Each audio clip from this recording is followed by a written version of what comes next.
What do you think is Sony's biggest cash cow these days? TVs, cameras, or gaming? Surprisingly, its fastest growing business today is actually anime. You might find it hard to believe, but the Demon Slayer franchise alone has generated over $10 billion in total revenue worldwide. From the revolutionary Walkman to today's sprawling anime empire, what exactly did Sony do right to become a global entertainment powerhouse? Today, we're going to take a deep dive into Sony's ultimate, hidden money printing machine. Let's go back to post-war Japan in 1946. In the ruins of Tokyo, Masaru Ibuka and Akio Morita founded Tokyo Tsushin Kogyo, Tokyo Telecommunications Engineering Corporation. A few years later, they launched Japan's very first tape recorder, the G-Type. This very product laid the foundation for all of Sony's future audio hardware. In 1958, the company officially rebranded as Sony, striving to become the gold standard of Japanese manufacturing. However, the true pinnacle of their hardware empire arrived in 1979. That was the year Sony introduced the world's first portable cassette player, the Walkman. With lifetime sales exceeding 400 million units during its peak, it single-handedly sparked a global headphone culture. Yet, Akio Morita didn't let this massive success get to his head.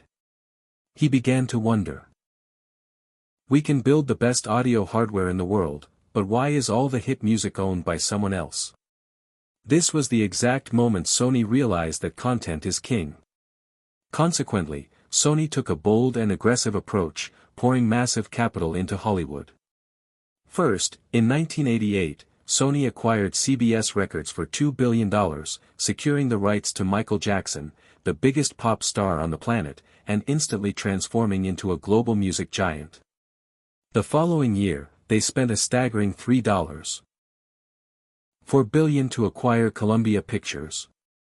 By 1994, after a famous fallout with Nintendo, Sony launched its first gaming console, the PlayStation, PS1. In just 5 years, its global sales topped 100 million units. However, the turn of the 21st century dragged Sony into a dark age that lasted for 12 long years. The company tried to do everything at once, expanding into PCs, smartphones, TVs, and cameras simultaneously. But a lack of core hardware innovation across the board caused Sony to lose a staggering $10 billion between 2000 and 2012. This crisis forced Sony to step back and reevaluate. By then, although they possessed 3 core pillars, gaming, pictures, and music, they lacked their own mega-content IPs. Meanwhile, other global entertainment giants were loaded with IPs. Disney had Marvel, Warner Bros. Had DC, and even their domestic rival, Nintendo, had Mario. Sony, on the other hand, didn't have a single decent card in its hand. That's when Sony set its sights on the rapidly rising anime industry. At the time, Japanese anime was exploding globally, drawing massive influxes of foreign capital. Netflix was aggressively buying up anime streaming rights worldwide, while Amazon and Disney were also carving out their pieces of the Japanese anime market. Refusing to be left behind, Sony made some painful sacrifices to restructure. In 2012, Kazuo Hirai took over as CEO and introduced the famous One Sony strategy. Simply put, they stopped spreading their resources too thin. While stabilizing their core businesses, they went all in on anime. They realized that anime IPs are the ultimate bridge connecting gaming, music, movies, and TV. Sony then fully acquired the studio Aniplex. Funnily enough, Aniplex started as a minor department under Sony Music, originally created just to handle anime soundtracks. Over time, it spun off to produce massive hits like Sword Art Online and the Fate series, before being brought back entirely under Sony's wing. Backed by Sony's deep pockets, Aniplex invested heavily in top-tier Japanese animation studios like MAPPA and Ufotable, eventually controlling a third of all popular new anime releases. In 2019, Aniplex co-produced Demon Slayer, Kimetsu no Yaiba, which became an instant global phenomenon. It garnered rave reviews worldwide, with single episodes breaking viewership records by the hundreds of millions. The 2020 theatrical release, Mugen Train, raked in $507 million worldwide, becoming the highest-grossing film of the year globally. But Sony soon realized that the real money wasn't just in making anime, it was in controlling the entire distribution pipeline. And so, they made a move that forever altered the landscape of the global anime industry. On December 9, 2020, Sony officially announced the acquisition of the world-renowned anime platform Crunchyroll for $1.175 billion in cash.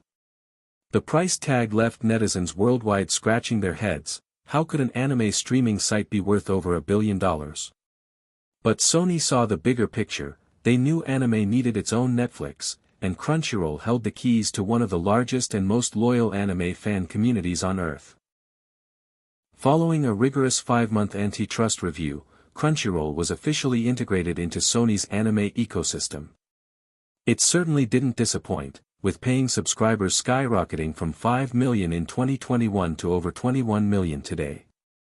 This power move elevated Sony from a Japanese giant to a global anime empire, commanding over 60% of the worldwide licensed anime streaming market and leaving Netflix and Disney in the dust. Sony's ambitions in the anime industry have never stopped. On May 19, 2026, Sony finalized an 80% controlling stake in Peanuts worldwide for $460 million. This brought the iconic mega IP, Snoopy, directly under the Aniplex umbrella.